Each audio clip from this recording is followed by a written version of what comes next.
Good morning to my dear students.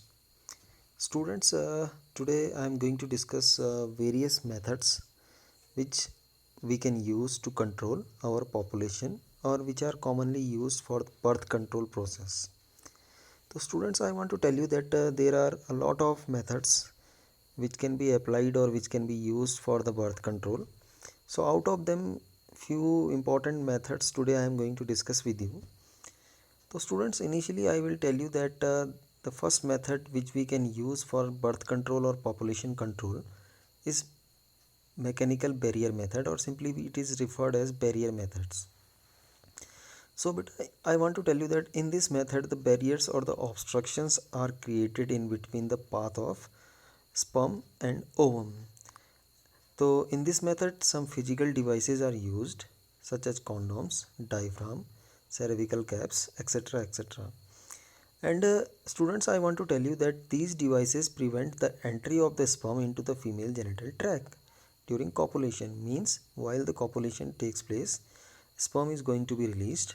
Now these devices are acting like a barrier or like a obstruction.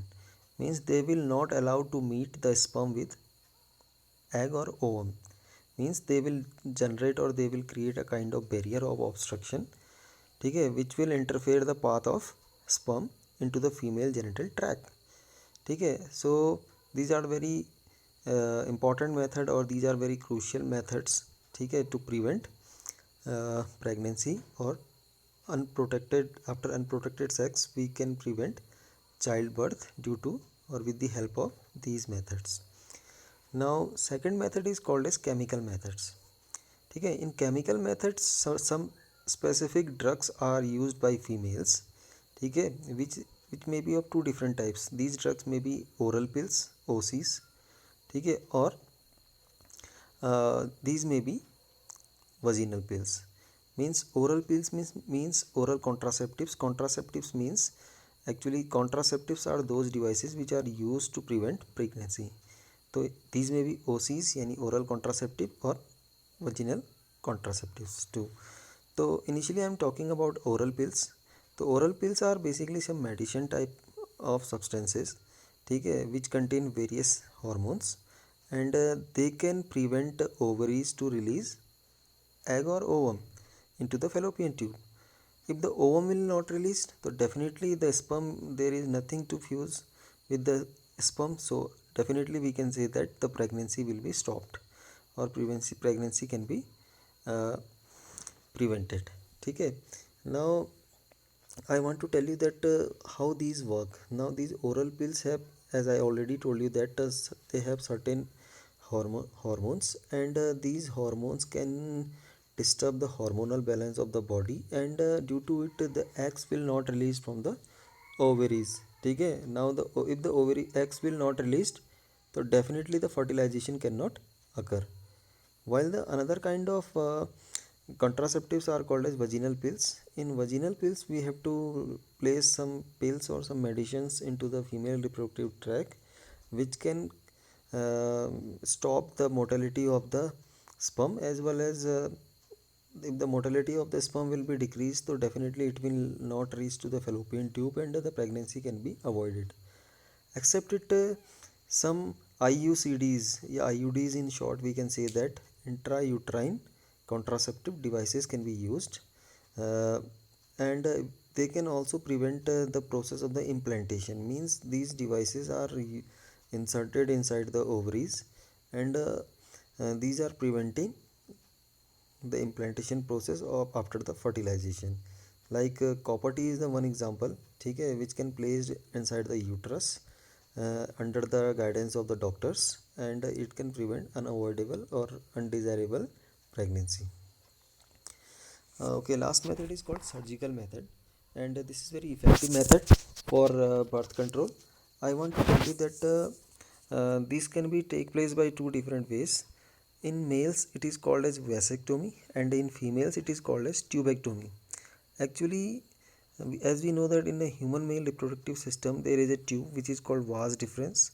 So in surgical method, while we are going for the vasectomy, this vas deferens can be cut or seized or tied with the help of a thread, and If the vast difference is going to be cut down, then definitely there will be no channel for the passing of the sperm, so the fertilization chances are nil. Similarly, in human female, tubectomy occurs.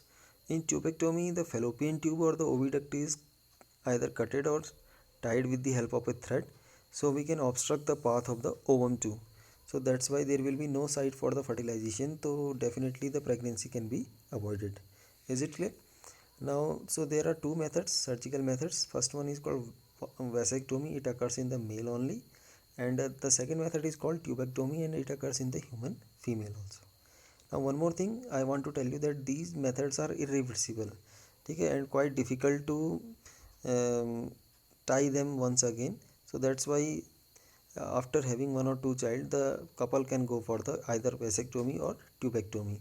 So there are three different methods we discussed today. First one is mechanical barrier method, second one is chemical method, and the third one is surgical method. Now along with it, I want to discuss two more topics. Sex ratio. So generally sex ratio means a ratio between the number of the females to the number of males in a population. Okay, suppose in a population of 100 people, if there are 60 male and 40 female, so we can say that the ratio is 60 upon 40, 6 by 6 ratio 4. Okay, the female and male sex ratio must be maintained in a healthy society. If we are considering about a healthy society, so there should be a well maintained ratio. Means suppose 50 for 100 population, 50 males would be there and 50 females would be there. Is it clear? Now but nowadays what is going on in certain sectors of our societies, this sex ratio is decreasing very in a very alarming rate due to the reckless female feticide. Means while during the pregnancy, the most of the parents are trying to know that either the fetus is male or female. If the fetus is female, the peoples are going for the female feticide, which is a offense or crime. Now parents should have avoid this practice, and they should have to work for the maintenance of the sex ratio for a healthy society. Now the last topic I want to tell you, that population size. Population size means the now total number of population in a particular area. Now the population size depends on two rates. One is birth rate and what is the second one is death rate. Now if the number of birth is quite higher in a particular population uh, comparison to the death rate, so definitely the population size will increase. So we should have to look for the population size too. If the population will be quite higher, the conditions will be overcrowded, definitely it will, our future generation will suffer from it. So I am concluding myself. uh, so I hope so ki you understood the today's topic. Still if you are feeling difficulty, then you can concern with me. Once again I will meet you in the next video. Till then, thank you, bye bye, and have a nice day.